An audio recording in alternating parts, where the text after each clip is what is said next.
you're not to worry. If it doesn't work out right and it's a little bit over, then you move it, and then the last pattern here goes around the corner, you cut it off and it fits fine. You can always adjust it when you put it up.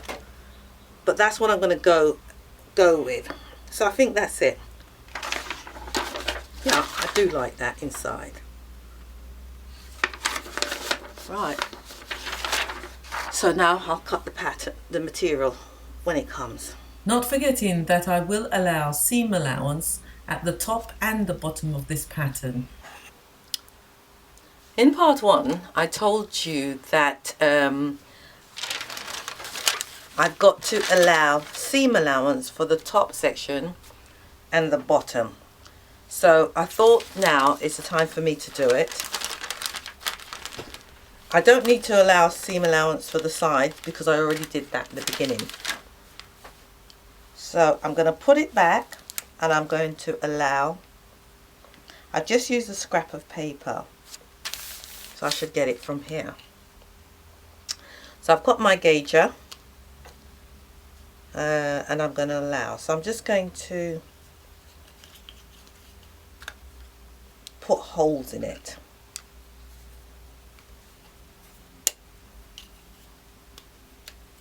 With my gauger. So that's the amount I'm going to do, that distance there. So if I got it the right way around, I'll work from that way to that way.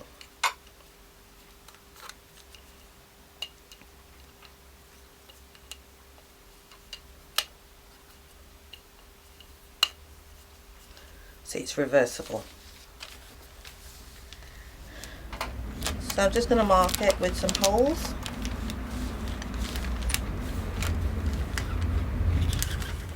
I can see the holes, but you won't be able to. And up at the top,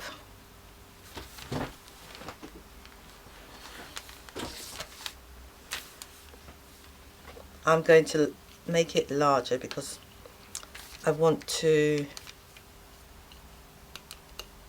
big turn under there.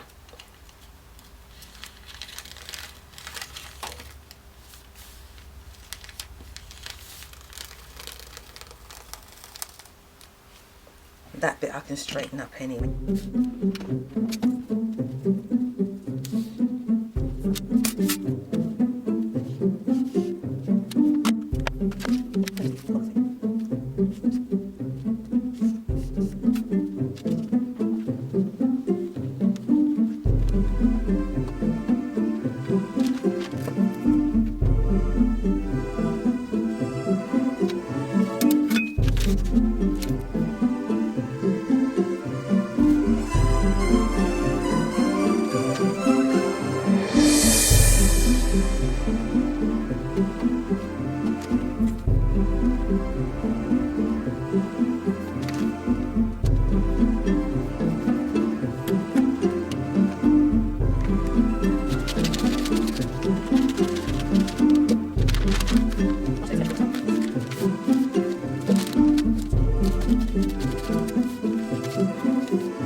So there we have it.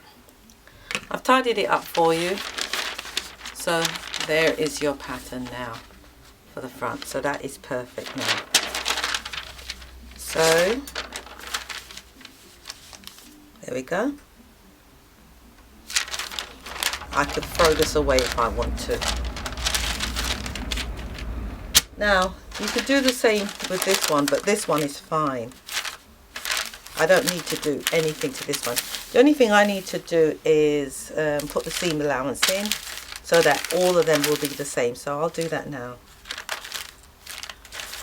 Put all the nips in.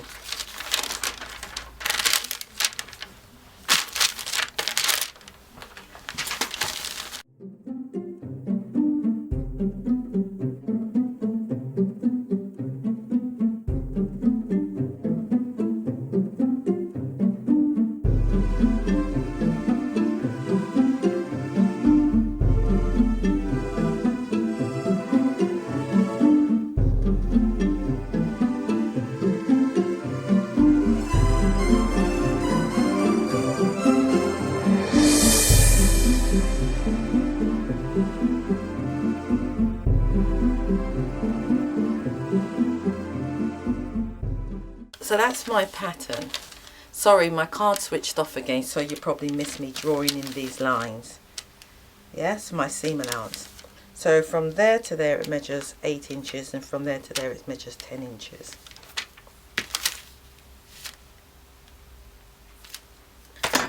But what I'm going to do is I'm going to add 2 inches up here because I want it to go over on itself quite a lot and be tucked in.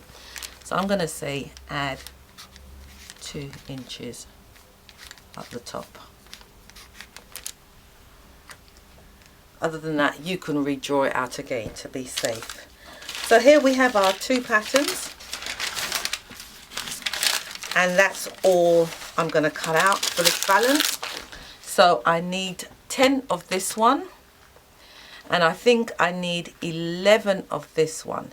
That's for the front. Now it goes round the corner, and when it goes round the corner, the board is 6 inches going round the corner.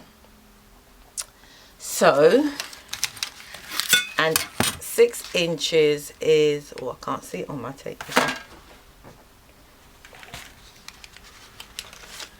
6 inches is 15.4 centimeters. 6 inches, 15.4 centimeters. So that's good. So if I was to halve this in half, this here is 6 inches.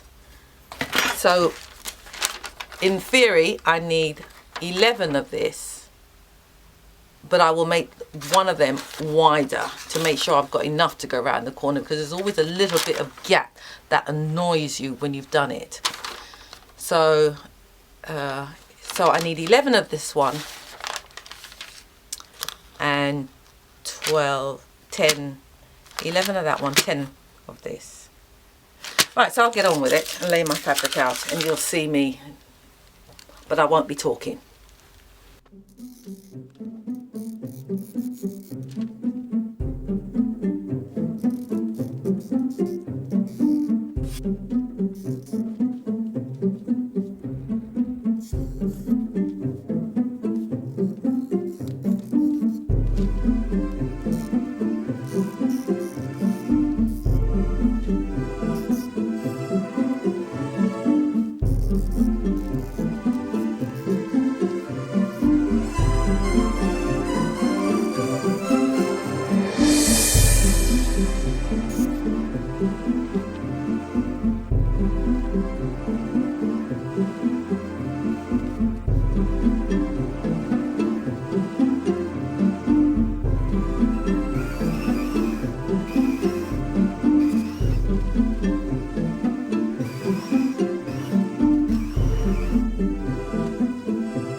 So now, in order to make sure that they all stitch up the same size as near as possible, because hey, we're only human, we put the pattern back on top.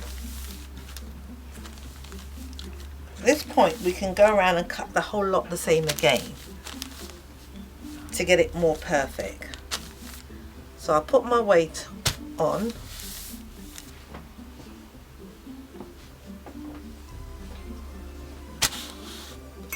So here's my weight.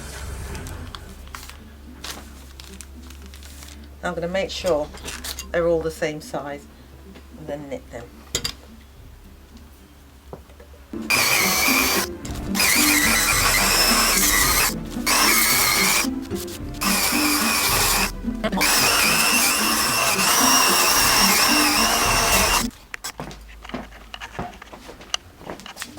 Now you can see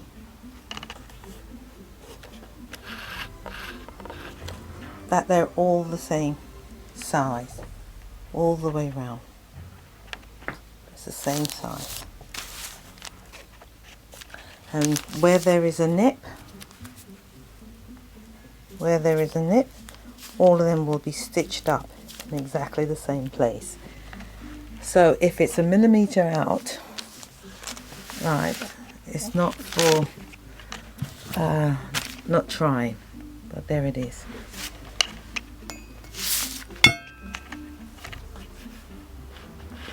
So that's that done,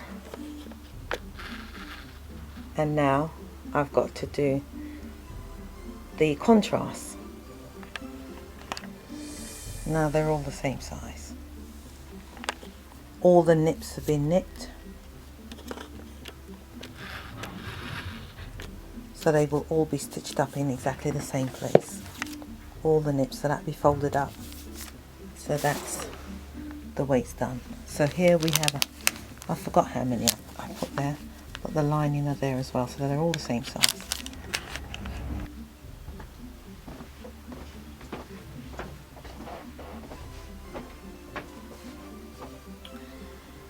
Right, now here we have the main fabric, which is what the curtain is, and now we're going to have the contrasting pattern. Now this fabric is very busy with the pattern, but the problem is I don't have enough fabric to actually do this properly. And the proper way to do this is with this pattern here. You look for a pattern that you like, right, and then you focus on that pattern wherever it is and put your pattern on it, so that when you look at your subject, your valance, every pattern is the same. Every one is the same, in the same way, the same shape. But because I don't have any, I have to put this pattern anywhere to fit, because as you can see, this is all that I have to get 12 of these out. And what I had to do, I had to fold it and turn it upside down, which is a no-no, just to get this on. Now it's so busy and it's going to be pleated that I hope it's not going to show that much that it's upside down. But if it does, there's nothing I can do about it, and I forewarned the customer beforehand, because everybody seems to think I can make miracles. So we're going to see what happens. So I've already drawn it out what I wanted, so you can't see it because I've done it in white. So I've the same thing as what I've done before. The lining is underneath, and I'm going to cut each one out. So here we are. So this is the first one, and I'm going to go back to my machine. So that's the first one done, and then I'll put them on top of each other. There's another one here. There's another one here.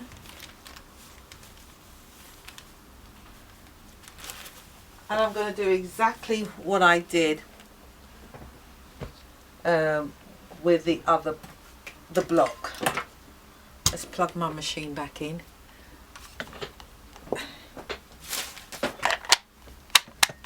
And let's do it that way. I've got the cord around my body, so try not to cut it.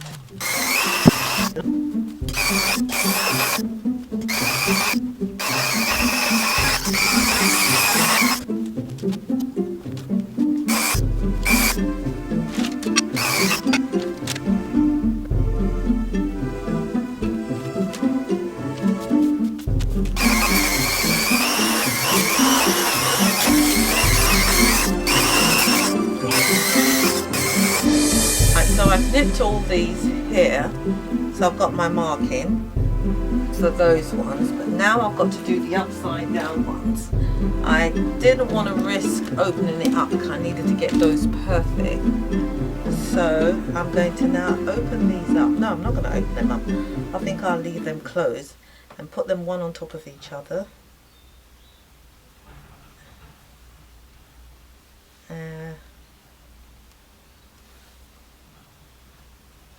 And do the same. It would have been better if I opened them up. That's just being lazy.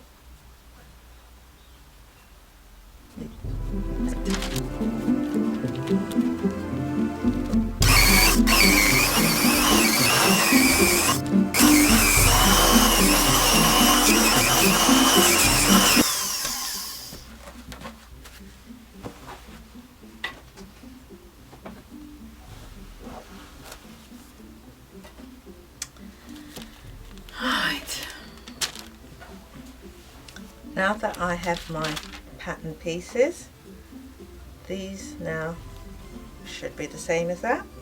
Here we go. No problem.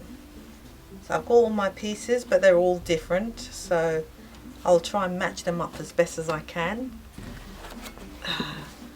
because it is, after all, my reputation. I've got to maintain it.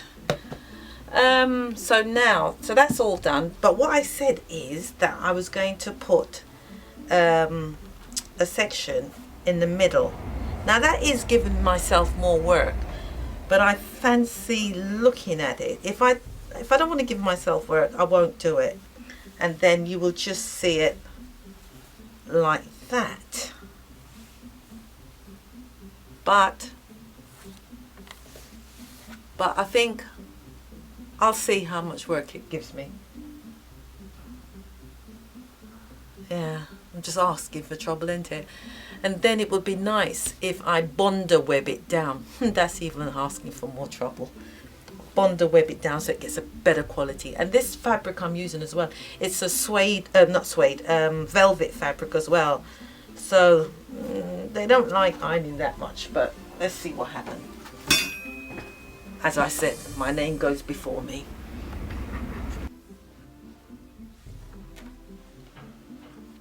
So this is the bit that I want. So what I'll do is, where my nips are,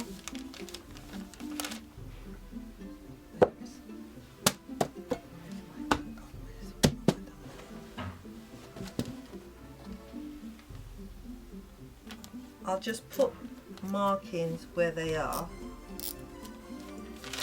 Oops. I'll also might as well draw the dip.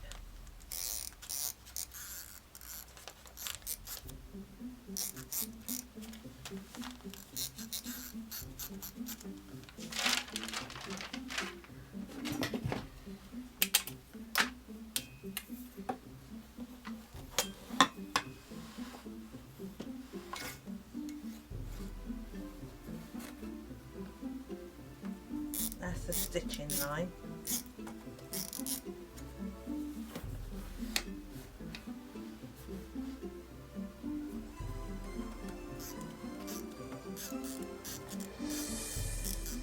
That's the stitching line. And now I'm going to make it, that's too big. Just use a ruler. My seam allowance to turn under.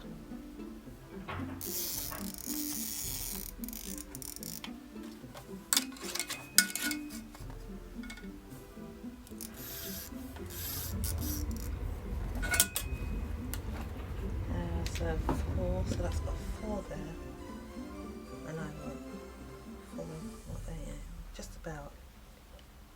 Right, so let's just cut out. Let's cut some out.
Here I'm putting both the nips that I've got the top here, matching it up with the nips that are here.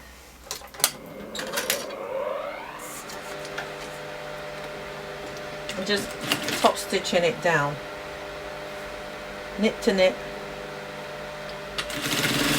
sewing really close to the edge.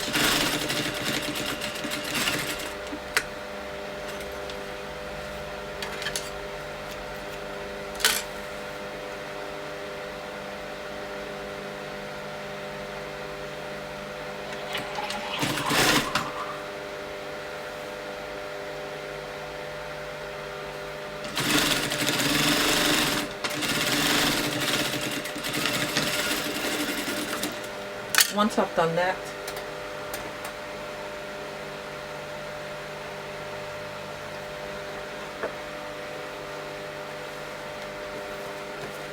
I prefer to do it upside down, so I put this onto it, put the nips to nips,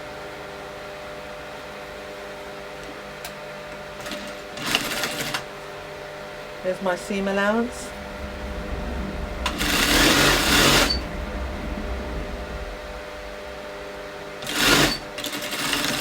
nip to nip. Let's put the other side.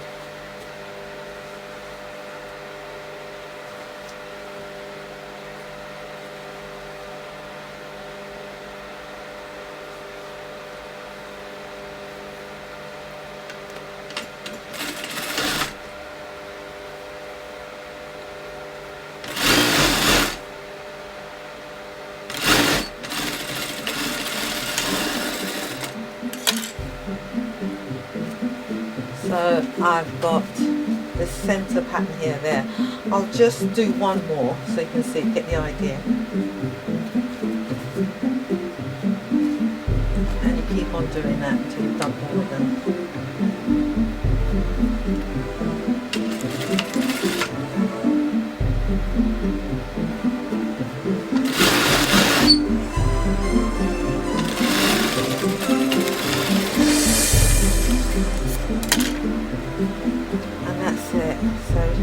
I'll just continue on and on and on until I put all of them together.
Here we have, I've got them all ready for me, they're all done. Just keep joining them up.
you don't have to watch me do all of this because it gets tedious.